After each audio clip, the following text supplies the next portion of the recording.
মির্জা বাড়ির প্রাচীর ঘেঁষে সারি সারি সুপারি গাছ। 13 বছরের এক বালককে সুপারি গাছে তুলে দিয়েছে লুৎফর মির্জা। গাছের সুপারিগুলো সব পেকে পেকে পড়ে যাচ্ছে। ছেলেটা গাছে উঠে সুপারি পাড়ছে, আর লুৎফর মির্জা নিচে দাঁড়িয়ে দেখছেন। বাড়ির কাজের ছেলেটা সুপারিগুলো নিচ থেকে কুড়িয়ে ঝুড়িতে রাখছে। বিশাল জায়গা জুড়ে মির্জা বাড়ি। বাড়ির পাশটায় নানা রকমের ফলের গাছ, আর বাড়ির সীমানা জুড়ে সুপারি আর নারকেল গাছ সারি সারি।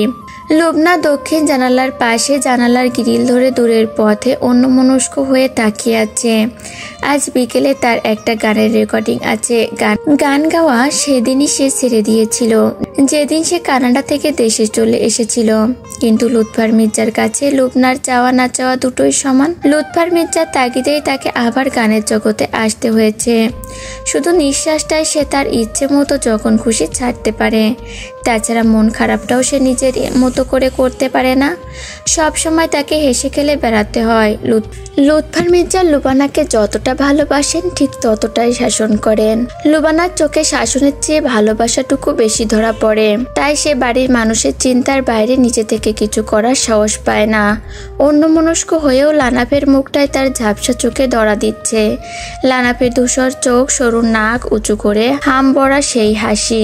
লুবনার পাশ আঙ্গুলের ফাঁকে নিজের আঙ্গুলগুলো রেখে শক্ত করে হাত আঁকড়ে ধরে থাকা, মুগ্ধ চাউনি দিয়ে লুবানাকে পর্যবেক্ষণ করা। সব যেন এখনই ঘটে যাওয়া কোনো এক ঘটনার পূর্ণ এক রূপ। লুবানার ল্যাপটপে মৃদু সাউন্ডে গান হচ্ছে। আমি হব রাত আর তুই হবি চাঁদ, জ্যোৎস্না এই ঘর আমাদের। তুই হলে রোদ, আমি হলে রংধনু হই, ছিল সেই শহর আমাদের।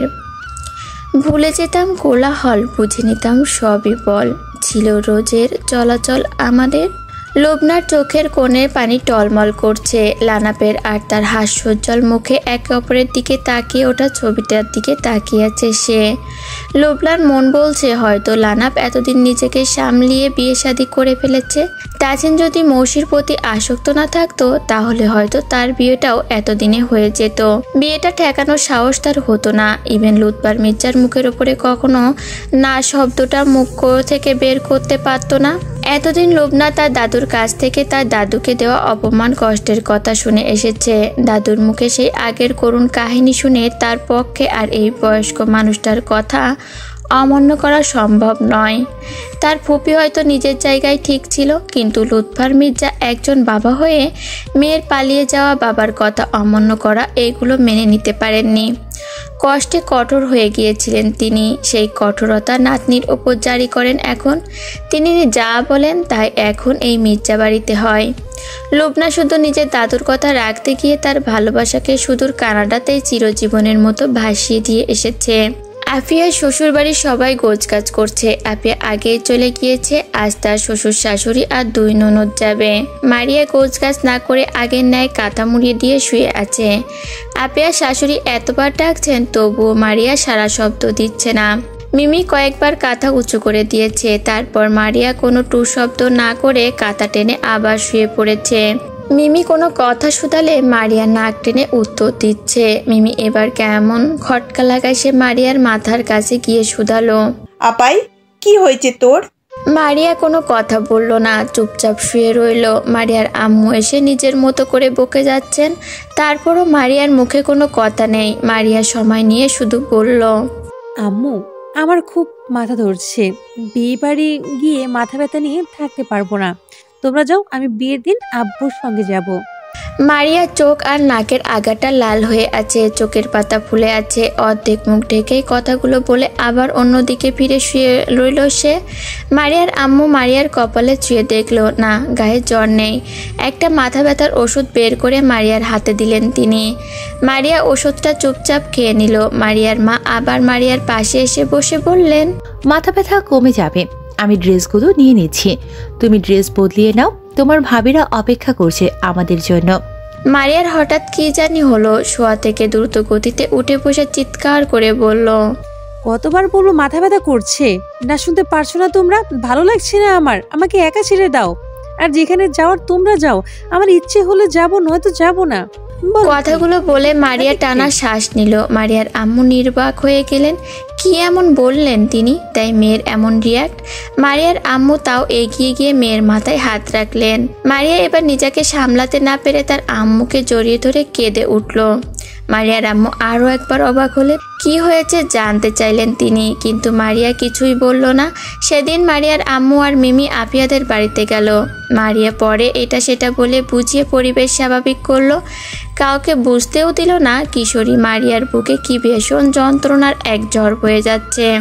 আজ একসাথে দুই বাড়ি নানা রঙে আলোয় সেজেছে। দোলন চাপা, গাঁদা, গোলাপের মিষ্টি গন্ধে মৌ মৌ করছে পুরো বাড়ি জুড়ে। মৌসির দোলন চাপা খুবই পছন্দের। অনেক কাঠখড় পুড়িয়ে মাহিম ও নিশান দোলন চাপা ফুলগুলো হাজির করেছে। মৌসির দোলন চাপা ফুলগুলো দেখে ছুটে এসে চোখ বন্ধ করে গন্ধ নিল। এই ফুলগুলো যে এত ভালো লাগে তার, সুবাসে পাগল হয়ে যায় সে।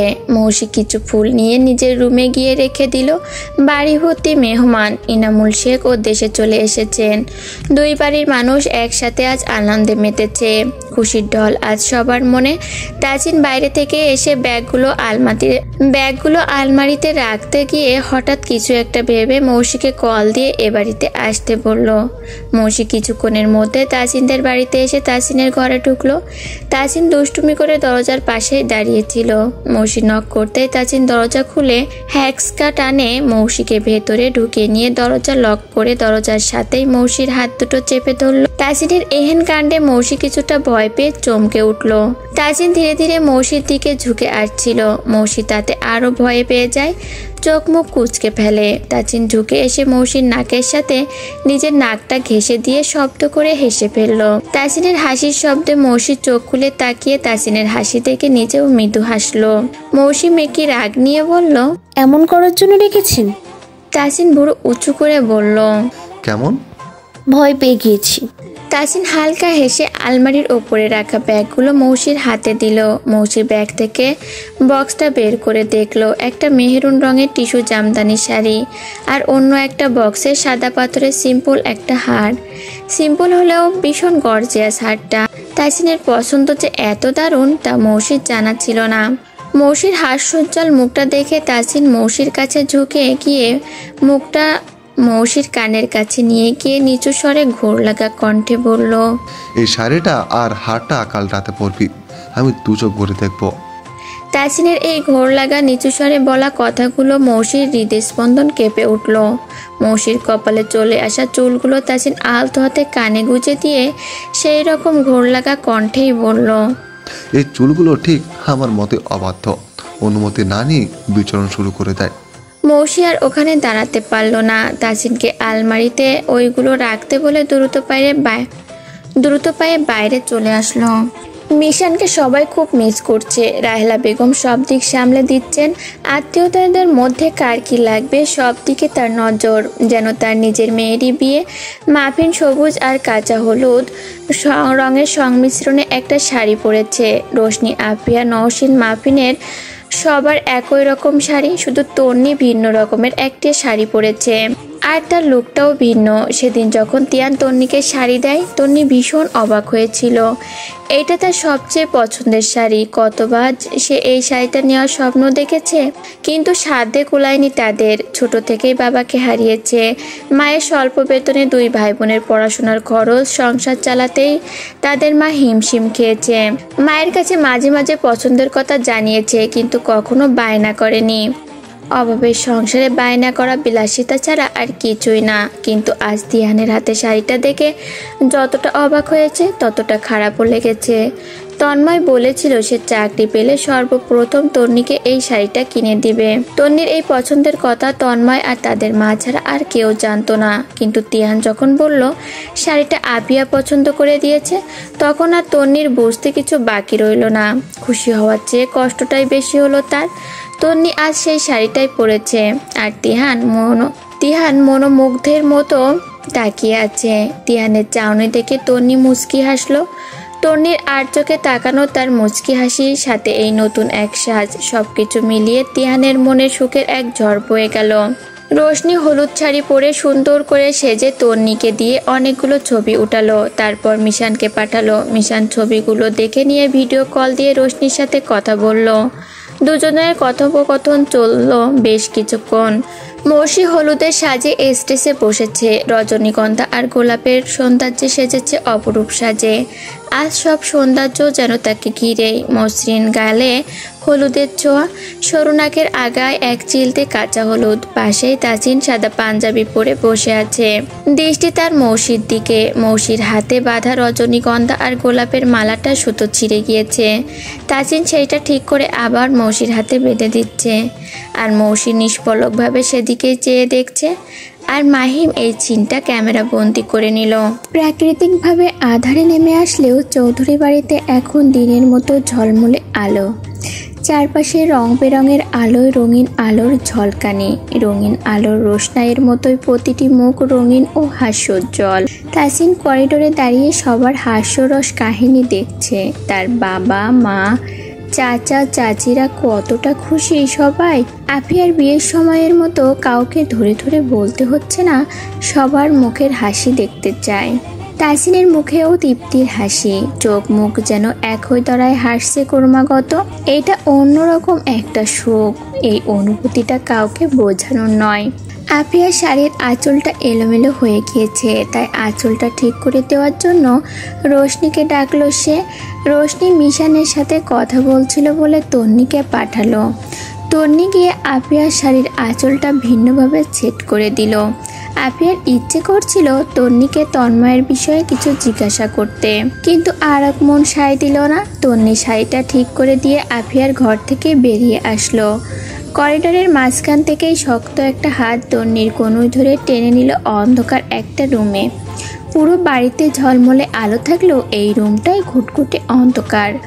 শক্তপোক্ত একটা পুরুষের হাত, তার ওপরে বিটঘুটে অন্ধকার রুম। আচমকা এমন ঘটনায় তন্নির হৃৎপিণ্ড থমকে গিয়েছে।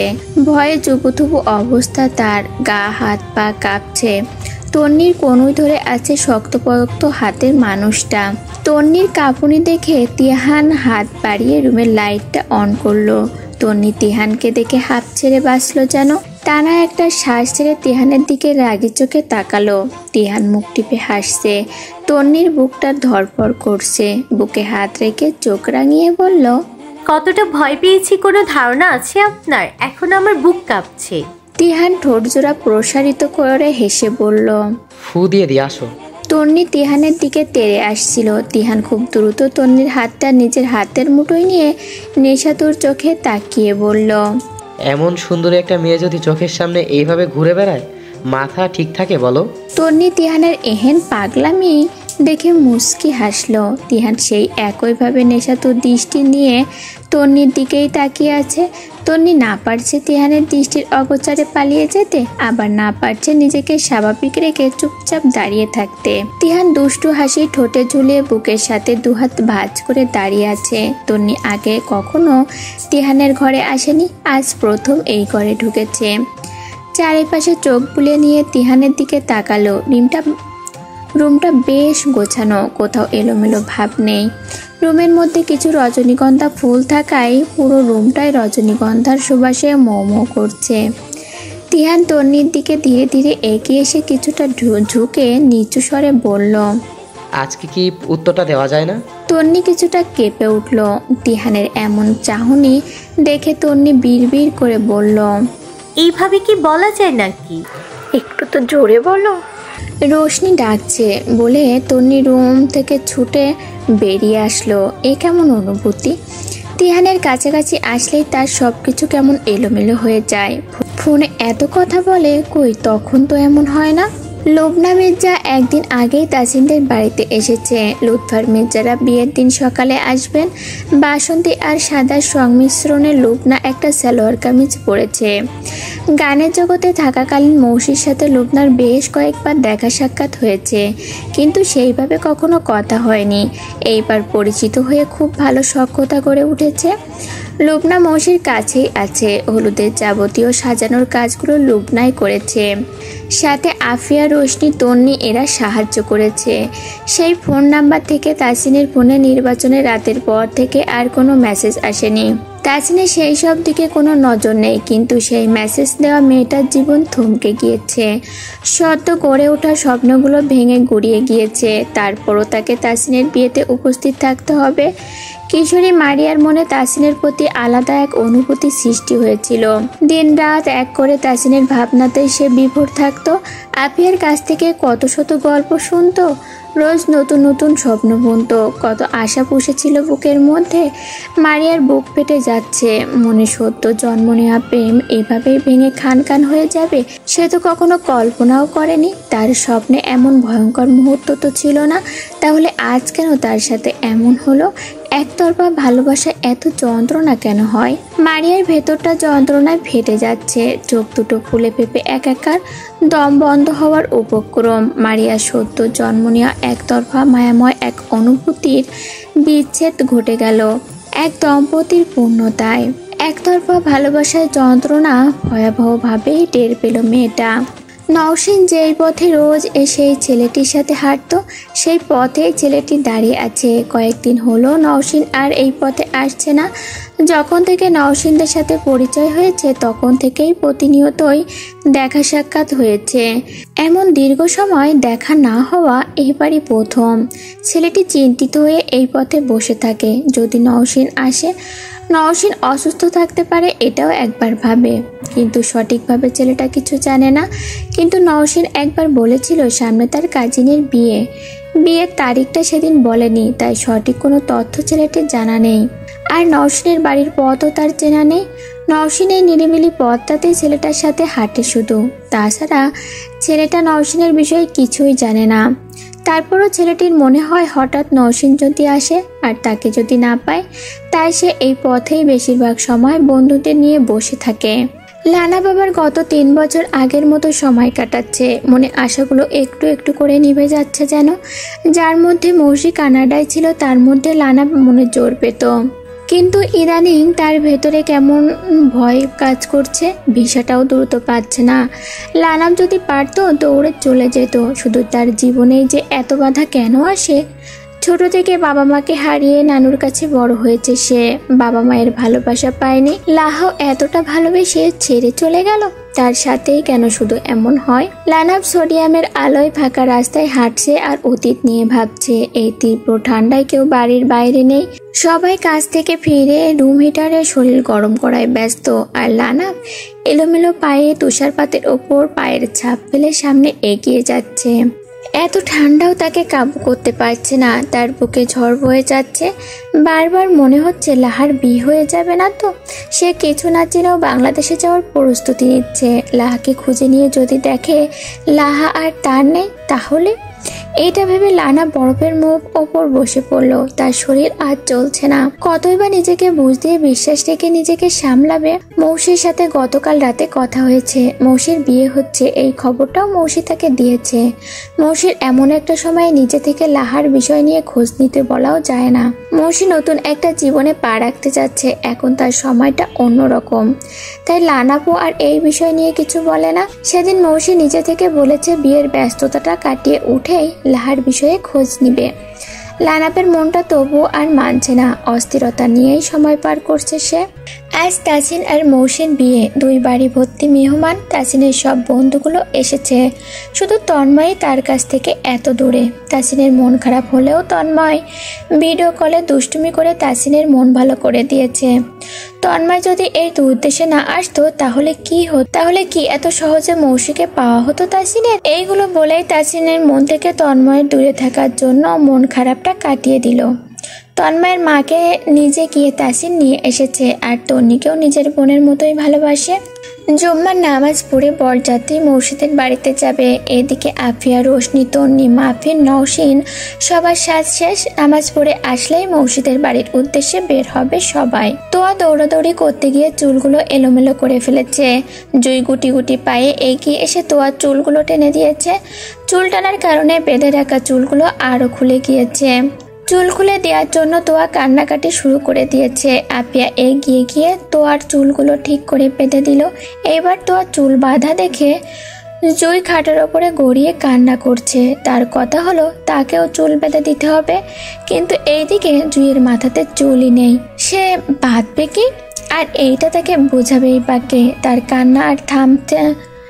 কান্না আর থামানো যাচ্ছে না। শেষে তহমিনা চৌধুরী এসে জুই বাচ্চাটার কান্না থামালো। রোশনি আর তন্নি একই রকম লেহেঙ্গা পরেছে, চুলও সেট করেছে দুজন একইভাবে। আজকেও তন্নি আফিয়ার শাড়ির আঁচল ঠিক করে দিল। আফিয়ার বর মুন্না সেই সকালে বের হয়েছে। একটা জরুরি কাজ পড়ে গিয়েছে বলে, কিন্তু এখনো ফেরার নাম নেই। আফিয়া কয়েকবার কল দিল, কিন্তু মুন্না কল কেটে দিয়ে ব্যস্ত আছি বলে মেসেজ পাঠালো। আফিয়া ফোনটা রেখে রশনিদের রুমে গেল। রশনি মিশানের সাথে ভিডিও কলে কথা বলছে। এটা আফিয়া দেখেও না দেখার ভান করে রশনিকে বাইরে আসতে বলে চলে গেল। রশনি এখনো যতক্ষণ নিজে থেকে কিছু বলেনি, আফিয়াও কিছু বলবে না। আর মিশান অমায়িক একটা ছেলে, বাড়ির কারোরই এই সম্পর্ক নিয়ে আপত্তি থাকবে না। মৌসি লাল টুকটুকে বউ সেজেছে, আর তাসিন অফ হোয়াইট শিরোয়ানি পরেছে, মাথায় পাগড়ি। তার দুজনকে দুই প্রান্তে বসানো হয়েছে। মাঝখানে ঘন করে বেলি ফুলের মালা গেঁথে লম্বা লম্বা করে টানানো বেরি। দুজনের দূরত্ব বেরির এপাশ ওপাশ। মৌসির মাথায় বড় করে ঘোমটা টেনে দেওয়া। মৌসির পাশে মেয়েরা বসেছে, আর তাসিনের পাশে পুরুষেরা। সবার উপস্থিতিতে বিয়ে পড়ানো হলো।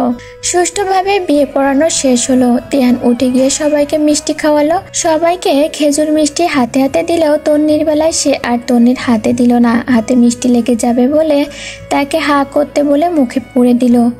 ব্যাপারটা অনেকেই দেখলো, কিন্তু এইটা নিয়ে বিয়ে বাড়িতে কেউ আর বাড়তি কিছু ভাবলো না।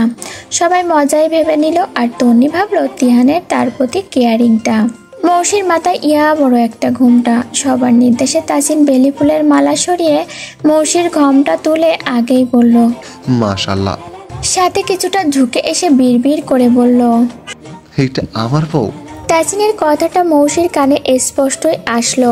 মৌসির ঠোঁট টিপে মুচকি হাসলো। মুখ খুলে আর তাসিনের দিকে তাকাতে পারলো না। কেন জানি এই মুহূর্তে তার ভীষণ লজ্জা লাগছে। এখানে বেশ কিছুক্ষণ ধরে খুনসুটি চলল। তিহান ক্যামেরা দিয়ে তন্নি আর রোশনির বেশ কিছু ছবি তুলে দিল। রোশনি নিজের ফোনে সেলফিও তুলল। তার মিশান ছবি নেওয়ার জন্য অধীর আগ্রহে বসে আছে। রোশনি ছবি তুলে মিশানকে পাঠালো। সেই সুযোগে তিহান তন্নির বেশ কিছু ছবি তুলে নিল। রোশনি আরও কিছু ছবি তুলছে। এইদিকে মিশানের আম্মু মিশানের সাথে ভিডিও কলে কথা বলছে। মিশানকে মৌসিরা সবাই মিস করছে, কিন্তু বিয়েটা এমনভাবে হলো সবাই আর গুছিয়ে আসতে পারলো না। তাদের সময়ও হবে না এবছরে, তাই আর বিয়েটা কেউ ঝুলিয়ে রাখলো না। মিশান মায়ের সাথে কথা বলতে বলতে এক পাশ থেকে দেখতে পেল রোশনি ছবি তোলায় ব্যস্ত। এতক্ষণ রোশনির এক পাশ দেখা যাচ্ছিল, এবার শুধু তার লম্বা চুলগুলো দেখা যাচ্ছে। মিশান দুষ্টুমি করে তার আম্মুকে বলল, আম্মু, তোমার ঠিক পেছনে লম্বা চুলের একটা মেয়ে আছে। মেয়েটা শুধু চুলগুলোই দেখা যাচ্ছে। এই মেয়েটাকে ছেলের বউ হিসেবে পছন্দ হয় কিনা দেখো তো। চুল দেখেই তো মেয়ে পছন্দ হয় আমার, বাকিটা তুমিই দেখে বলো। মিশানের আম্মু পেছন ফিরে দেখে মেয়েটা রোশনি। তিনি আবার মিশানের দিকে তাকিয়ে বললেন, এইটা তো আমাদের রোশনি। কাদের রোশনি তা জানি না, ঘরের আলোয় করা যায় কিনা দেখবো। এমন লম্বা চুলের মেয়ে হাতছাড়া করা যাবে না, আর সেটা নিজেদের মধ্যে হয়ে গেলে তো আরো ভালো। এমন লক্ষ্মী মেয়েকে তোর মতো বাদরের সাথে কে বিয়ে দিবে শুনি? মিশান মাথা চুলকে বলল, তুমি বললে সবাই দেবে, আমি বাদর হতে পারি, তুমি তো বেস্ট মাদার। তোর দুষ্টুমি করা হয়েছে, হলে রাখ, আমি আপার কাছে যাই। আচ্ছা আম্মু, যাও। আফিয়া বারবার ফোন চেক করছে। এমন একটা দিনেও মুন্নার কি এমন জরুরি কাজ পড়লো বুঝতে পারছে না সে। কল দিতে গিয়েও দিল না, ভাবলো কাজ শেষ হলে চলে আসবে। কিন্তু এইদিকে বিয়ের কাজও অর্ধেক শেষ, আবার কখন আসবে মুন্না? বাড়ির লোকও মুন্নাকে বেশ কয়েকবার কল দিল। তাসিনও কল দিয়ে খোঁজ নিল, কিন্তু জরুরি কাজের কথা বলে মুন্না কল কেটে দিল। এইদিকে মারিয়া কোন ঘেঁষে দাঁড়িয়ে আছে। আগে কোনো বিয়ের অনুষ্ঠানে গেলে কত সুন্দর করে সাজতো, আর আজকে তার সব সাজ কোথায় যেন মিলে গিয়েছে। বেশিক্ষণ আর এখানে থাকতে পারলো না, নিজেদের গাড়িতে করে বাড়ি চলে আসলো। তার আর সহ্য শক্তি কাজ করছে না, হাত পা কেমন ছেড়ে আসছে। বাড়ি ফিরে বিছানায় আছড়ে পড়লো, একটুও শক্তি পাচ্ছে না। কেমন দম বন্ধ হয়ে আসছে তার। ভেতর তাজিনকে এত ভালো কবে বাসলো সে? ভেতরটা কেন এইভাবে পড়ছে তার? মৌসি লাল টুকটুকে বউ সেজে যখন স্টেজে আসে, তখন স্টেজে তাজিনকে দেখে মুগ্ধ হয়। মুখে অনাবিল এক শান্তির হাসি ফুটে ওঠে তার। ছেলেদেরও বুঝি বিয়ের সাজে এত দারুণ লাগে। মৌসি তাসিনের দিকে তাকিয়ে মুচকি হাসে, আর তাসিন মৌসিকে দেখে কিছুটা হেলে পড়ল। কিন্তু এই হেলে পড়া বুকে হাত দিয়ে বন্ধুদের গায়ে হেলে পড়া নয়, মৌসির সৌন্দর্যে কেঁপে ওঠা, বুকের মধ্যে স্বস্তির এক তৃষ্ণা কাটানোর অনুভূতি। বহুদিন তৃষ্ণার্ত থাকার পর মৌসি যেন শীতল এক গ্লাস পানি, যা দেখলেই যুগ যুগের তৃষ্ণা নিবারণ হয়ে যায়। তাসিন হাত বাড়িয়ে মৌসিকে স্টেজে উঠতে সাহায্য করলো। মৌসির শাড়ি সামলিয়ে তাসিনের হাত ধরে স্টেজে উঠে তাসিনকে আরও একবার তৃপ্তি নিয়ে দেখলো। তাসিনের পাগড়িটা একটু বাঁকা করে মাথায় দেওয়া হয়েছে, সেইটা মৌসি ঠিক করে দিল। হাত ভর্তি মেহেদি, মেহেদির মাঝে বড় করে তাসিনের নাম, মাথায় ঘোমটা টানা, বড় উন্নয়টাই কারুকাজে তাসিনের বউ লেখা। মৌসির জীবনটাই যেন তাসিনময় হয়ে গিয়েছে। স্টেজে এসে তাসিন আর মৌসির সাথে সবাই একে একে ছবি তুলল। লুবনা মৌসির পাশে বসে বেশ কিছু ছবি তুলল। তিহান, তন্নি, রোশনি, নওশিন, বিহান, মাহিম, নিশান, বাড়ির বাচ্চাদের নিয়ে তাসিন ছবি তুলল। জয়কে কোলে নিয়ে মৌসির ছবি তুলল। নওশিন, মাহিম, নিশানকে নিয়ে আলাদা করে মৌসির ছবি তুলল। দুই বাড়ি মিলে গ্রুপ ফটোও তুলল। এর মধ্যে তিহান ঠিকই তন্নির পাশে নিজের জায়গাটা করে নিল। তিহানের কাণ্ডে তন্নি শুধু মুচকি হাসছে। মৌসি তাসিনের সাথে সম্পর্ক থাকাকালীন মৌসি বলতো, বিয়ে করব এই বাড়ি ওই বাড়ি, 30 সেকেন্ডেই শ্বশুর বাড়ি চলে যাব। বউ বেশে মানুষ কত জার্নি করে শ্বশুর বাড়ি যায়, আর আমার 1 মিনিটও লাগবে না। বউ সাথে গাড়িতেই উঠতে হবে না, আফসোস। তাসিন সেইটাই মাথায় রেখে মৌসিকে নিয়ে মাস্ক পরে বাইকে উঠলো। আর পেছনে 11টার মতো প্রাইভেট কার, আর সাথে বেশ কিছু বাইক আছে। নিজের এলাকাটা ঘুরিয়ে মৌসিকে বউ করে বাড়ি নিয়ে আসলো। তাহমিনা চৌধুরী ফুল ছিটিয়ে মিষ্টি মুখে দিয়ে মৌসিকে ঘরে নিয়ে আসলেন। তাহমিনার বাবার বাড়ির সবাই আজ এসেছেন। তাহমিনা চৌধুরীর ফুপিরাও পর্যন্ত এসেছেন। সবাই মৌসির মুখ দেখলো, দোয়া করলো। সবাই মিলে মৌসিকে ঘিরে বসে রইল। সবার মুখে হাসি, কত খুশি সবাই। মুনতাহা বেগম আজ ভীষণ খুশি। তার মেয়ের জন্য একটু মন খারাপ হলেও ভিতর থেকে ভীষণ খুশি, নিজেকে হালকা অনুভব করছে তিনি। এনামুল শেখও মেয়েকে সুপাত্রের হাতে তুলে দিয়ে ভীষণ খুশি। তাসিন খুবই বুদ্ধিমান একটা ছেলে, এমন ছেলেকে মেয়ের জামাই হিসেবে পেয়ে তাদের খুশির অন্ত নেই। রাত 11:20 বাজে। তাসিন নিজের ঘরে গিয়ে পোশাক বদলিয়ে কিছুক্ষণ বসে রইল। তারপর তন্ময়ের সাথে কিছুক্ষণ কথা বলল। মনে হয় না মৌসিকে সে সহজে আজ সামনে পাবে। যতজন ঘিরে রেখেছে সকাল না হয়ে যায়। কিন্তু তাসিনের ভাবনা ভুল। তাসিন ওয়াশরুম থেকে বের হয়ে দেখলো মৌসি তার রুমে। তাসিনের দেওয়া সেই টিস্যু জামদানি শাড়িটা পরেছে, কোমর ছড়িয়ে সিল্কি ভেজা চুলগুলো থেকে টপ টপ করে পানি পড়ছে। তাসিনের মনে হচ্ছে কোনো এক অপসরী যেন তার রুমে টুক করে ঢুকে পড়েছে। মিহি বুননের পাতলা মেহরুন রঙের এই শাড়িটা যেন শুধু মৌসির জন্যই তৈরি। মৌসির শরীরে জড়িয়ে শাড়ির সৌন্দর্য আরও দ্বিগুণ ফুটে উঠেছে।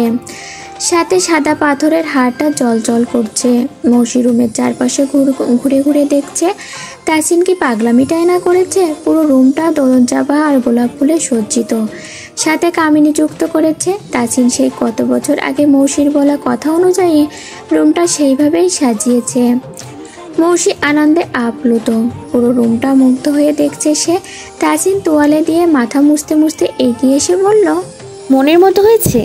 তাসিনের মাথায় ভেজা চুল, সুঠাম উন্মুক্ত বুক, বুকে বিন্দু বিন্দু পানির ফোঁটা, ভেজা লোমগুলো বুকের সাথে লেপ্টে আছে। কেমন একটা স্নিগ্ধ শীতল মিষ্টি সুবাস পুরো রুমটায় ছড়িয়ে আছে। তাসিনের নেশাতুর বুকটায় মৌসি হাত রেখে বলল, এটা আরো বেশি মনের মতো। তাসিন ঠোঁট টিপে হেসে বলল, দেরি না করে ঝাঁপিয়ে পড়তে হবে। তাসিনের বলা দেরি তো মৌসির ঝাঁপিয়ে পড়তে দেরি হয় না। মৌসি তাসিনের উন্মুক্ত বুকে ঝাঁপিয়ে পড়ল। তাসিনের বুকের সাথে যতটা সম্ভব নাক মুখ ঘেঁষে দিল। মৌসি পারলে তাসিনের বুকের মধ্যিখানে ঢুকে যেত। তাসিন আলতো হাতে মৌসিকে দুহাতের বাঁধনে বেঁধে নিয়ে বলল, এইভাবে কেউ ঝাঁপিয়ে পড়ে? মৌসি সেভাবেই থেকেই বলল, আমি পড়ি, আর এখন থেকে প্রতিটা মুহূর্ত পড়বো, যখন খুশি তখন পড়বো। তাসিন এবার হাতের বাঁধন আলগা করে মৌসির মুখটা উঁচু করলো। তারপর গাঢ় করে কপালে একটা চুমু খেলো। তারপর তার সবচেয়ে পছন্দের কাজ যেটা, মৌসির নাকের সাথে নাক ঘেঁষে দিয়ে হেসে ফেললো। তার কিছুক্ষণ পর বলল, সারাদিন কিছু তো খাসনি, আমি রুমে খাবার নিয়ে আসি। মামনি আমাকে খাইয়ে দিয়েছে। তাসিন মৌসির কোমরটা জড়িয়ে ধরে বলল, কখন? আফিয়া আপু রুমে বসে। আফিয়া আপু রুম থেকে মেকআপ উঠিয়ে গোসল করলাম। মামনি খাবার নিয়ে এসে খাইয়ে আপনার ঘরে দিয়ে গেলেন। আমি তো ভেবেছিলাম ভোরের আগে আর বউ পাচ্ছি না। মামুনির মতো মানা পেলে ভোরেই বউ পেতে হতো মশাই। মামুনি ভিড় থেকে বের করে ফ্রেশ হয়ে নিতে বললেন, তারপর নিজের হাতে খাইয়ে দিলেন। ছেলের বউ পেয়ে আমাকে ভুলে গিয়েছে। ঠিকই ধরেছিলাম আমি।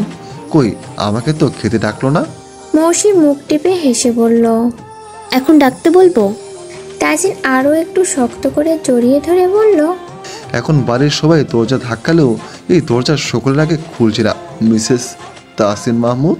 মৌসি এখনো তাসিনের গলা জড়িয়ে দাঁড়িয়ে আছে। কিছুক্ষণ এইভাবে থেকেই বলল, আমার গিফট কই? তাসিন মৌসির নাক টিপে দিয়ে বলল, বাদলের মতো ঝুলে থাকলে গিফট দেবো কিভাবে শুনি? মৌসি কিশোরীদের মতো আহ্লাদি স্বরে বলল, এইভাবে ঝুলিয়ে নিয়ে গিফট দিতে হবে। একদম ছাড়তে ইচ্ছে করছে না। পাগল করে ছাড়বি? পাগল করলেও সঙ্গেই থাকবো, ঠিক এইভাবেই ঝুলে থাকবো। তাসিন অগত্যা মৌসির পা জোড়া নিজের পায়ের ওপর উঠিয়ে নিয়ে আলমারির দিকে এগিয়ে গেল। মৌসির এমন ছেলে মানুষই বাচ্চামি স্বভাব সেই ছোট থেকে, কিন্তু এই রূপটা সে সবাইকে দেখায় না। যাকে সে প্রচণ্ড ভালোবাসে, এইটা শুধু তার জন্যই বরাদ্দ। তাসিন আলমারি খুলে একটা বক্স বের করে মৌসির হাতে দিল। বিছানায় এসে মৌসি বক্সটা খুলে দেখলো এক জোড়া সোনার নুপুর। মৌসি বক্স থেকে চোখ তুলে তাসিনের দিকে তাকালো। তাসিন মৃদু হেসে বলল, পছন্দ হয়নি? মৌসির চোখের কোণে পানি টলমল করছে। সম্পর্ক যখন ছিল মৌসি কত স্বপ্ন সাজাতো, আর সেই স্বপ্নের কথা সব তাসিনের সাথে শেয়ার করত। এইভাবে বাসরঘর সাজানো নুপুরের কথা মৌসি একদিন তাসিনকে বলেছিল, আর আজ তাসিন তার বলা সব কিছু মনে রেখে তাকে একের পর এক সারপ্রাইজ দিচ্ছে। মৌসির চোখের পানি দেখে তাসিন দুহাতে মৌসির মুখটা ধরে কান্না করতে না করলো। তারপরও মৌসির চোখের কোণ বাধা মানছে না। গাল গড়িয়ে পানি পড়তেই তাসিন দুহাতে সেই পানি মুছে দিল। তারপর ফ্লোরে বসে মৌসির পায়ে নুপুর জোড়া পরিয়ে দিল। মাথা নিচু করে থাকার কারণে মৌসির চোখের পানি গাল গড়িয়ে কোলে পড়ছে। তাসিন নুপুর পরিয়ে দিয়ে মৌসির দিকে তাকিয়ে দেখে মৌসি তার দিকেই নিষ্পলকভাবে তাকিয়ে আছে। তাসিন মেরুদণ্ড সোজা করে বসে মৌসির কোমর জড়িয়ে ধরে মৌসির কোলে মাথা রাখলো। দু এক ফোঁটা পানি তাসিনের গালে পড়তেই তাসিন মুখ তুলে তাকালো। তারপর বলল, এভাবে বাসর রাতে কান্নাকাটি করলে বাসরটা আমি করবো কখন? নাতি নাতনিদের বাসর রাতের গল্পে বা কি শোনাবো? তাদের দিদা কান্নাকাটি করে রাত পার করে দিয়েছে, এইটা শোনাবো?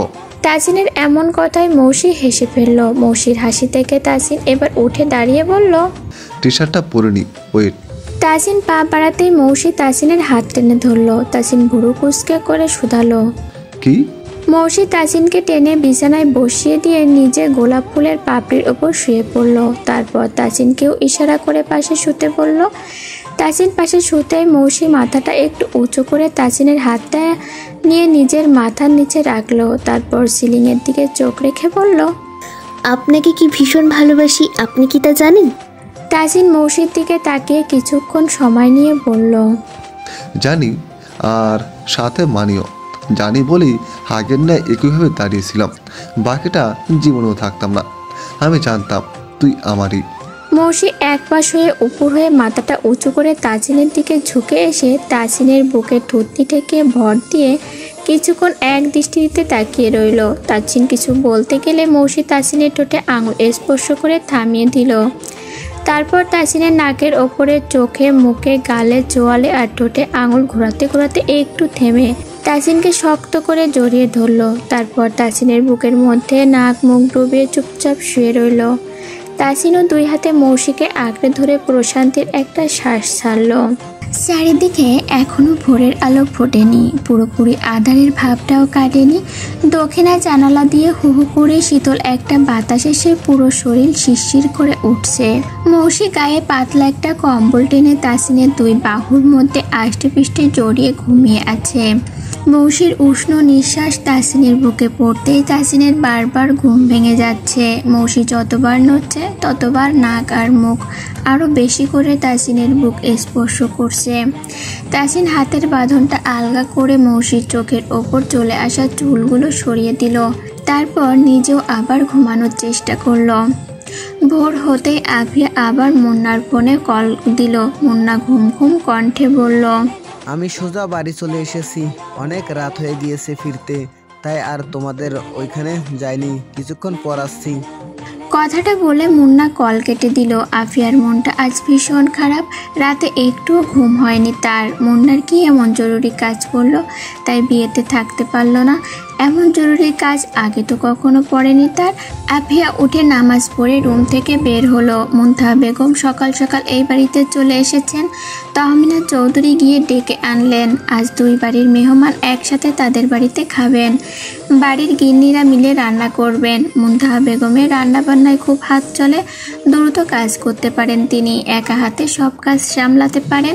রাহিলা বেগম, মিশানের মা সবাইকেই একসাথে ডেকে নিয়ে এসে সকালের নাস্তা খেয়ে রান্নার জিনিসগুলো গুছিয়ে নিলেন।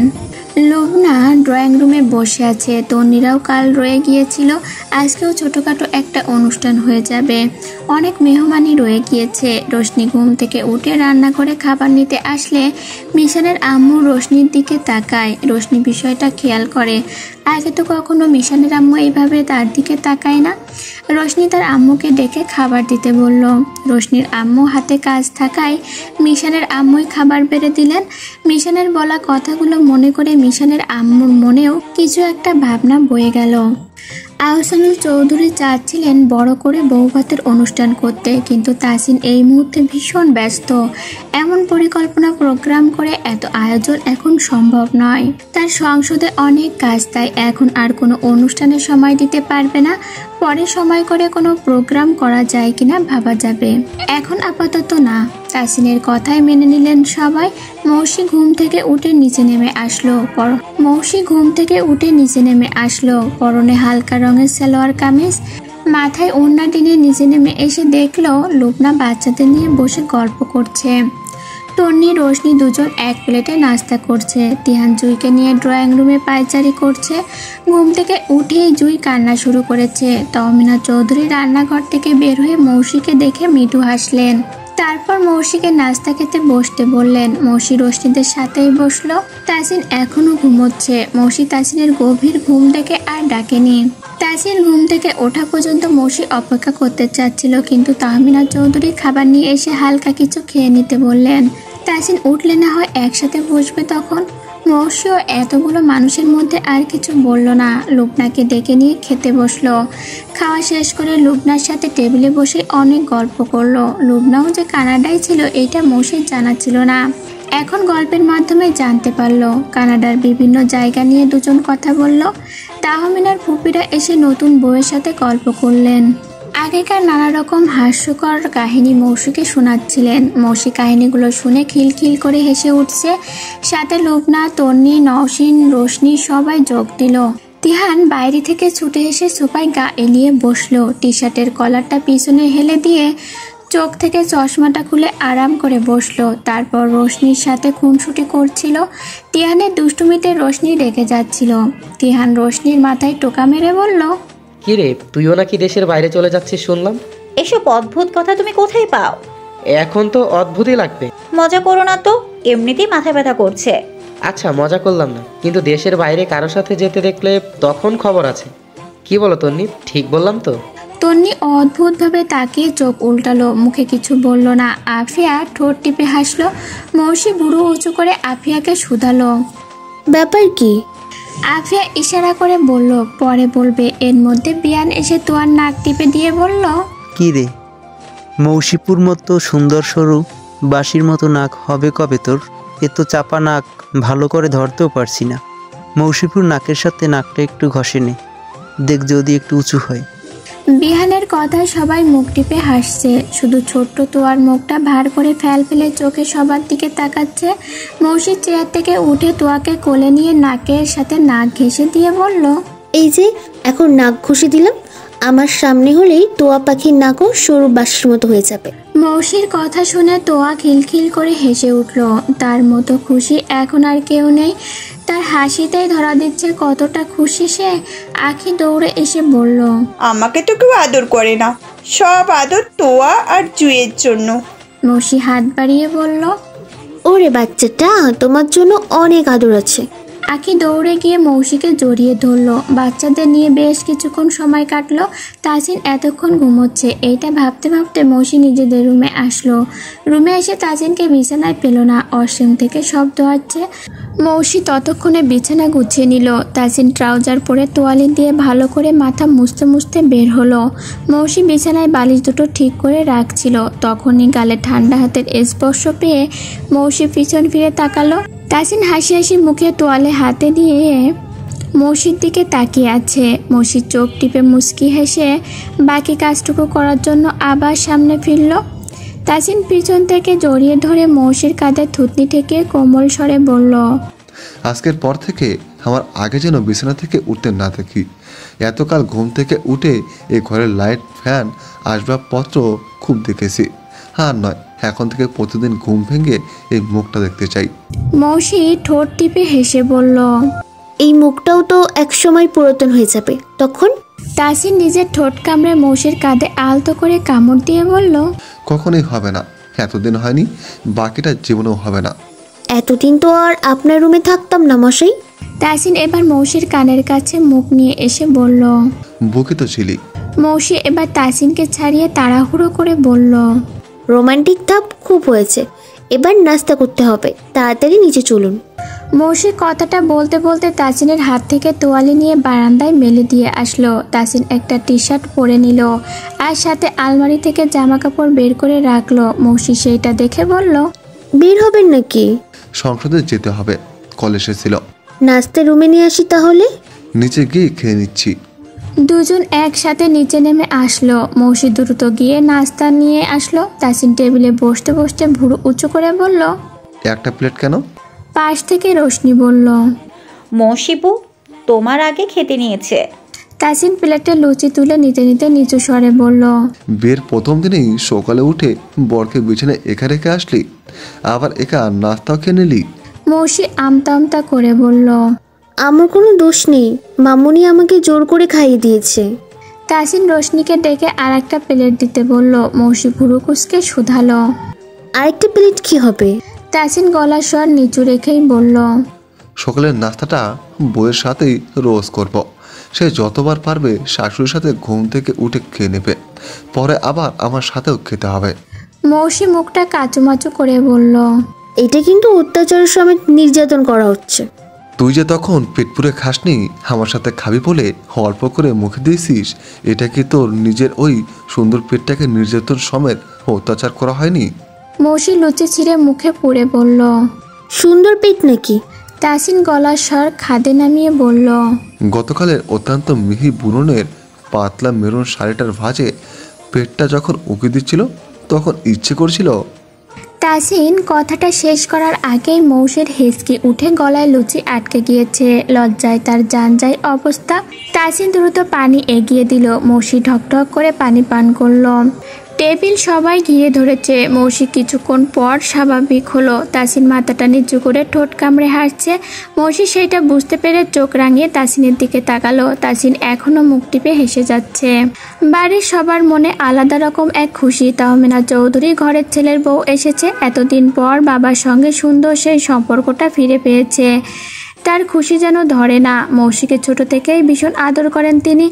আদরটা এখন আরও বেশি হয়েছে। একমাত্র ছেলের বউ, তার কত শখ বৌমাকে খুব আদর যত্নে রাখবেন। ধীরে ধীরে বাড়ি ফাঁকা হচ্ছে। মেহমানরা নিজেদের বাড়িতে চলে যাচ্ছে, কিন্তু চৌধুরী বাড়ির আনন্দমুখর পরিবেশ সেই তেমনই আছে। সবার মনে উচ্ছ্বাস, আয়োজন যেন লেগেই আছে। এইভাবেই এক সপ্তাহ পার হয়ে গেল। তাজিন মৌসির প্রেম গাঢ় থেকে আরও গাঢ় হচ্ছে। এইভাবে পার হচ্ছে সুন্দর দিনগুলো। নওশীন আজ প্রায় 13 দিন পর ভার্সিটির এইদিকে আসছে। তার আসল উদ্দেশ্য ছেলেটার সাথে দেখা করা। নওশীন চাইলেই এর মধ্যে কয়েকবার দেখা করতে পারত, কিন্তু ইচ্ছে করে সে দেখা করেনি। এর মধ্যে ছেলেটি নওশীনকে মিস করেছে কিনা এইটাই সে দেখবে।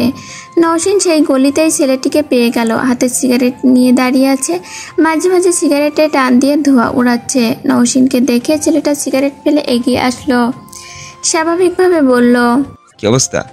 নওশীনের মনটা খারাপ হয়ে গেল। সে কত কিছু ভেবেছিল, হয়তো ছেলেটি কত মিস করেছে তাকে, কিন্তু তাকে দেখে মনে হচ্ছে নওশীনের জন্য তার কোনো অপেক্ষাই ছিল না। নওশীন মুখটা মলিন করে বলল, হ্যাঁ ভালো। কাজিনের বিয়ে নিয়ে ব্যস্ত ছিলেন নাকি? ছেলেটা নওশীনের দিকে তাকিয়ে শুধালো। মন খারাপ? নওশীন নিচের দিকে তাকিয়ে বলল, না তো। আপনাকে মিস করেছি। নওশীন মাথা উঁচু করে ছেলেটির দিকে তাকালো। ছেলেটি সামনের পথে নির্লিপ্তভাবে তাকিয়ে আছে। নওশীনের মলিন মুখ হঠাৎ করে উধাও হয়ে গেল। মুখে ফুটে উঠল হাসি, যেন এক ঝাঁক রঙিন প্রজাপতি তার চারিপাশে উঠছে। ছেলেটির ডানের মোড়টায় পা বাড়িয়ে বলল, এবার থেকে অনেক দিন এই পথে না আসলে আগে থেকে আমাকে জানিয়ে রাখবেন, তাহলে চাতক পাখির মতো আপনার জন্য একদিনে অপেক্ষা করব না। নওশীন আপ্লুত হয়ে বলল, বেশি মিস করেছেন? ছেলেটি পিছু ফিরে দুহাত দুই দিকে মেলিয়ে ধরে বলল, ঠিক এত বেশি মিস করেছি। এমন চুপচাপ শান্ত একটা ছেলের হঠাৎ করে এমন রূপ দেখে নওশীন কিছুটা অবাক হলো। এতটা আশাও সে করেনি। বকাটে ছেলেদের নিয়ে তার একটা আলাদা ধারণা ছিল। ভদ্রতা জানবে না, নিচু গলায় কথা বলতে জানবে না, রুক্ষ বাজে স্বভাব হবে, মেয়েদের সম্মান করতে জানবে না, ইত্যাদি ইত্যাদি। কিন্তু নওশীনের ধারণা ভেঙে গিয়েছে। এই ছেলেটা একদম ভিন্ন, শান্ত স্বভাবের, কথা কম বলে, পুরো অন্যরকম। এই জন্যই কি নওশীনের চোখ তাকেই বেছে নিয়েছে? চোখের পাতায় যার ভাবনা দিবানিশি খেলা করে, তার স্বপ্ন ঘুমের মধ্যেও মস্তিষ্ক জুড়ে পায়চারি করে। বাংলাদেশে নিয়ে যাবা আমাকে? বাংলাদেশে তোমার কি আছে? আমার লাহার বেড়ে ওঠা আছে, আমার লাহার পরিচিত শহর আছে, পরিচিত মানুষজন আছে, সেইগুলো আমিও অনুভব করতে চাই। বাংলাদেশে যে গরম, তুমি একবেলা থাকতে পারবে না। তাপমাত্রা কেমন? 36 ডিগ্রি প্লাস। গতবার শুনেছিলাম 40 ডিগ্রির থেকে 41 ডিগ্রি। কি? এত অবাক হওয়ার কিছু নেই, এই তাপমাত্রাতেই বেড়ে ওঠা আমার। তারপর লাহা চোখ টিপে বলল, অনুভব করতে চাও নাকি? লানা হাত উঁচু করে আড়ামোড়া ভেঙে বলল, অনুভব তো অনেক কিছুই করতে চাই, তার আগে তোমার বাংলাদেশে যেতে চাই। কি কি আছে তোমার বাংলাদেশে? আমার লানা বাদে বাংলাদেশে সব আছে। যেমন? টাটকা সবজি আছে, সবুজের মেলা আছে, প্রকৃতির অপরূপ সৌন্দর্য আছে। আর কিছু জানতে চাও? সবজি তো এখানেও আছে। টাটকা সবজি নেই গো। গাছ থেকে লাউ ছাড়িয়ে রান্না করে খেয়েছো? কাঁচামরিচ ইত্যাদি ইত্যাদি। অনেকেই তো বারান্দায় মরিচ বেগুন লাগায় দেখি। তারা কিন্তু বাঙালি। তোমাদের কানাডিয়ানরা সব ফ্রোজেন করা খাবার খায়, আর বাংলাদেশে টাটকা সবজি, পুকুর থেকে ধরা তরতাজা মাছ, সেই স্বাদটা তোমাকে বোঝাতে পারবো না। ফিশিংয়ে গিয়ে আমরাও তো তরতাজা মাছ ধরি। লাহা মুখ বাঁকিয়ে বলল, সে তো বরফ কেটে বছরে 2-1 বার, তারপর পুড়িয়ে তখনই খেয়ে নাও। কিন্তু আমাদের বাড়িতে রেগুলার পাওয়া যায়। বিশাল একটা পুকুর আছে, সেখানে দাদু মাছ চাষ করেন। পুকুর কি? তোমাকে ছবি দেখালে বুঝবে। তারপর লাহা ফোন বের করে দেখালো, এই দেখো আমাদের পুকুরের ছবি। চারপাশের এইগুলো সুপারি গাছ, আর এই যে দূরে দেখছো ওইগুলো নারকেল গাছ, আর এইগুলো আম গাছ। তোমাদের বাড়িতে নারকেল গাছও আছে? হ্যাঁ আছে তো। আমাকে কবে নিয়ে যাচ্ছ সেটা আগে বলো। তোমার দাদু বাড়ির থেকে মামার বাড়ি তো, যখন বলবা নিয়ে দৌড় দিব। কিভাবে যেতে পারবো সেটা তো বলো। ভিসা পেতে হবে, আরও অনেক প্রসেসিং আছে। তুমি বাংলাদেশে আর কখনো যেও না। লাহা ভুরু কুচকে বলল, নিজের দেশে যাব না? তুমি তোমার দেশে চলে গেলে আমি তো যেতে পারবো না। যাওয়ার আগে তাহলে আমার যাওয়ার ব্যবস্থা করে দিও। কি কি প্রসেসিং লাগবে আমাকে বলে দিও। তুমি গিয়ে তো থাকতেই পারবে না। তুমি থাকলে আমি সব পারবো। আচ্ছা দেখা যাবে। লাহা বরফের ওপর দিয়ে হেঁটে যাচ্ছে আর লানা পাশেই হাঁটছে। লাহা বিরক্তি নিয়ে বলছে, এত মোটা পোশাক পরে হাঁটা যায় নাকি? মনে হচ্ছে আমার চেয়ে আমার পোশাকের ওজন বেশি। লানাফ, তোমার অসুবিধা হয় না? অভ্যস্ত। এই অভ্যস্তটা মনে হয় না আমি কখনো হতে পারবো। ইচ্ছে করে দৌড়ে বাংলাদেশ চলে যাই। এই বরফের দেশ আর ভালো লাগে না। প্রথম প্রথম খুব উপভোগ করতাম, এখন বিরক্ত লাগে। কবে যে দেশে যাব? লানাপ মুখটা কাচুমুচু করে বলে, আমাকে ছেড়ে দেশে গিয়ে থাকতে পারবে? সব বাধা তো এখানেই গো। লানাপ পাশ থেকে হাত বাড়িয়ে লাহাকে হাতের বাঁধনে আঁকড়ে ধরলো, তারপর বলল, তুমি আমাকে একা ফেলে কখনো দেশে যাওয়ার কথা ভেবো না। যেতে তো হবেই। যেতে দেব না। লানাপের বাহুর মধ্য থেকে লাহা ক্রমে ঝাপসা হতে থাকলো। লাহাকে সে অনুভব করতে পারছে, কিন্তু স্পষ্ট দেখতে পারছে না। ধীরে ধীরে ঝাপসা হয়ে যাচ্ছে। লাহা, কোথায় তুমি? যেও না প্লিজ। একটা চিৎকার দিয়ে লানাপ শোয়া থেকে উঠে বসলো। তার গা ঘেমে একাকার অবস্থা, বুকের ভেতরটা ধড়ফড় করছে। হাত বাড়িয়ে এক গ্লাস পানি পান করলো। এতক্ষণ সে স্বপ্ন দেখছিল লাহার সাথে বাংলাদেশে নিয়ে। এভাবেই দুজনের মধ্যে কথোপকথন চলতো। বাংলাদেশ সম্পর্কে জানার লানাপের খুব আগ্রহ। একদম জীবন্ত একটা স্বপ্ন দেখল সে। মনে হচ্ছিল লাহা তার কত কাছে, তারপর একটু একটু করে অস্পষ্ট হয়ে গেল। বাস্তব জীবনেও তো তাই হয়েছে। আগে লাহা তার কত কাছে ছিল, হাত বাড়ালেই ছুঁয়ে দিতে পারত, কিন্তু এখন চোখের দেখাও দেখতে পারে না। সব এখন ঝাপসা। তিহান এক সপ্তাহের জন্য অফিসের কাজে ঢাকার বাইরে গিয়েছে। এই কয়টা দিন কাজের এত চাপ, সে ফোনে দিকে তাকানোরও সময় পায় না। শুধু রাতে ফিরে তন্নির দেওয়া মেসেজ চেক করে রিপ্লাই করেছে। অনেক রাত হয়ে যাওয়ায় কল দিয়ে তন্নির ঘুম ভাঙায়নি। তন্নির কাছে মনে হয়েছে তিহান তাকে এড়িয়ে চলছে, তাই তার মনে অভিমান জমা হয়েছে। নিজে থেকে শেষ দুটো দিন সেও কোনো কল মেসেজ দেয়নি। তন্নির মেসেজ কল না পেয়ে তিহানই রাতে ফিরে কল দিয়েছে, কিন্তু তন্নি কল রিসিভ করেনি। তিহান ভেবেছে তন্নি ঘুমিয়ে গিয়েছে, কিন্তু তখনও তন্নির হাতে ফোন। অভিমান তার এতটাই গাঢ় হয়েছে, কলটা আর ধরল না সে। এভাবেই একটা সপ্তাহ কেটে গেল। তাসিন মাহমুদ রাত 11টার দিকে সংসদ থেকে বাড়ি ফিরল। তারপর ফ্রেশ হতে উপরে গেল। মৌসি আহসানুল চৌধুরীদের সাথে বসে গল্প করছে। গল্পর টপিক দেশের উন্নয়ন, সাধারণ মানুষগুলোর সমান অধিকার, দুর্নীতিমুক্ত দেশ। মৌসির ছোট মামার রাজনীতিতে বেশ আগ্রহ। এইসব বিষয়ে তিনি পার্ট টু পার্ট খোঁজ রাখেন এবং তাসিনের সাথেও বসে ঘন্টার পর ঘন্টা পার করে দেন। মৌসি সবার জন্য চা করে নিয়ে এসে বসলো। তাহমিনা চৌধুরীরাও সবাই আছেন। মৌসি চায়ের চুমুক দিয়ে তার ছোট মামার উদ্দেশ্যে বলল, মামা, তোমার তো রাজনীতি নিয়ে অনেক ধারণা, কিছু নতুন আইডিয়া দাও। মৌসির ছোট মামা নড়ে চড়ে বসে বললেন, রাজনীতি ঠান্ডা মাথার কঠোর এক গেম মা। এই গেমে আইডিয়া নিয়ে হয় না, আইডিয়া তৈরি করতে হয়। মৌসি ভাবুক হয়ে বলল, আমি কিছু আইডিয়া তৈরি করেছি মামা। তাসিন সিঁড়ি দিয়ে নামতে নামতে বলল, চাচ্চু, এবার নির্বাচনে তোমাদের ভাগ্নিকে যে কোনো পদের সুযোগ করে দিই। রাজনীতি নিয়ে তার আগ্রহটা দেখো। মৌসির ছোট মামা মুচকি হাসলেন। আহসানুল চৌধুরী বুক ফুলিয়ে বললেন, আমার মেয়েকে একজন মন্ত্রীর সাথে বিয়ে দিয়েছি, রাজনীতি নিয়ে আগ্রহ না থাকলে হবে? মৌসির ছোট মামা আগ্রহ নিয়ে বললেন, মৌসির আইডিয়াগুলো শুনি একবার। কি যে মাথা টাইপ আইডিয়া দেয় যদি শুনতে, তার সাথে তোমাদের চেহারাগুলো বাধাই করে রাখার মতো হতো। তাসিন নিচু স্বরে চা নিতে নিতে কথাটা বলছিল। মৌসি বাঁকা চোখে তাকালো। তাসিন দ্রুত চোখ সরিয়ে নিল।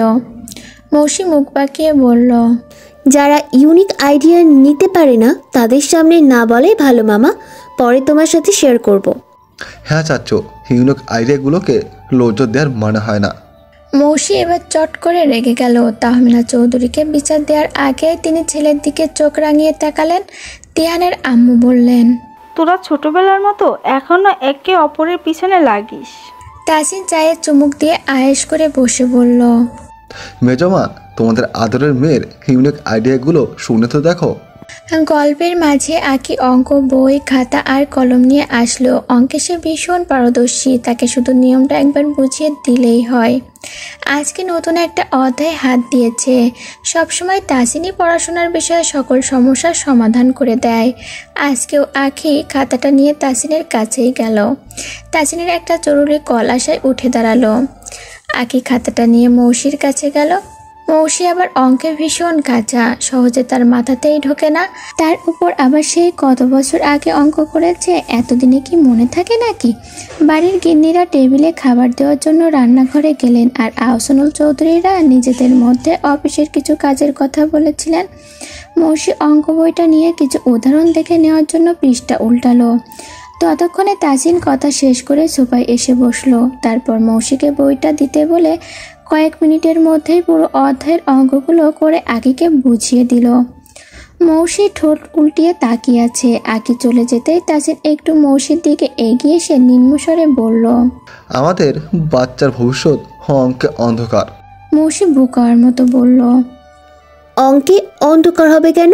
তাদের মা যেমন অঙ্কে ব্রিলিয়ান্ট, বাচ্চাও তেমন ব্রিলিয়ান্ট হবে। ব্রিলিয়ান্ট মাইনাস ব্রিলিয়ান্টের ফলাফল আসবে শূন্য। অঙ্কে তোর মতো ব্রিলিয়ান্ট হলে আমাকে আর রুমে থাকতে হবে না। মৌসির ব্যাপারটা এতক্ষণে বুঝে আগুন চোখে তাকালো। মৌসির দাঁতের দাঁত চিবিয়ে বলল, আজ রুমে আসেন, তারপর দেখছি। তাসিন শুধু ঠোঁট কামড়ে বোকা বোকা চোখে তাকালো। তিহান বাড়ি ফিরে ফ্রেশ হয়ে তন্নির ফোনে কল দিতে দিতে বাড়ি থেকে বের হলো। মেয়েটা ফোন ধরছে না।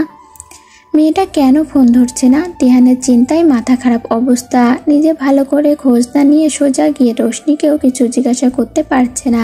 তিহান গাড়ি নিয়ে বের হয়ে সোজা তন্নিদের বাড়ির মোড়ে গিয়ে গাড়ি সাইড করে দাঁড়ালো। আর 5 থেকে 10 মিনিটের মধ্যে তন্নি টিউশন থেকে বের হবে। যদি এই সময়ের মধ্যে বের না হয় তাহলে তন্নি টিউশনিতে আসেনি। তিহান তখন সোজা তন্নিদের বাড়ি যাবে ভাবলো, কিন্তু তিহানকে আর তন্নিদের বাড়ি যেতে হলো না। 6 মিনিটের মাথায় তন্নি গেট থেকে বের হলো। মোড়ের মাথায় তিহানকে দেখে তন্নি দাঁড়িয়ে পড়লো। তারপর কিছু একটা ভেবে ধীর পায়ে সামনে এগিয়ে আসলো। তন্নিকে দেখা মাত্র তিহান এগিয়ে এসে অস্থির হয়ে বলল, কল কেন ধরছো না? আমার কত টেনশন হয় বোঝো? গতকাল থেকে মাথা নষ্ট হয়ে যাচ্ছিল।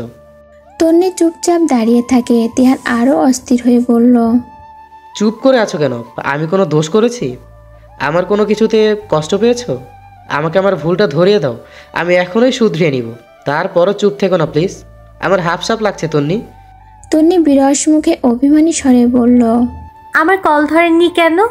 তিহান ঢাকার বাইরে থাকার পুরো সময়টা এক্সপ্লেন করলো। ফ্রি হতে অনেক রাত হয়ে যেত, তাই তন্নির ঘুম ভাঙিয়ে আর কল দিত না। সারাদিনের ক্লান্তি, মাঝরাতে ঘুমানো, সকালে উঠতেও দেরি করে ফেলতো।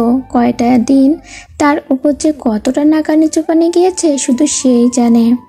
তন্নি এখনও অভিমানী স্বরে বলল, দিনে একটা টেক্সট তো দিতে পারতেন, ইচ্ছে থাকলেই সব হয়। আমার ঘুম ভেঙে যাক আর যাই হোক, আপনার কল দেওয়ার দরকার দিবেন। এই যে কান ধরে মাপ চাচ্ছি, জীবনে আর এমন হবে না। তুমি আগে তারপর সব ব্যস্ততা। সত্যি সত্যি তিহানের কানে ধরা দেখে তন্নি অবাক হলো। রাস্তার পাশে দাঁড়িয়ে একটা ছেলে কানে হাত দিয়ে একটা মেয়ের দিকেই নিষ্পলকভাবে তাকিয়ে আছে।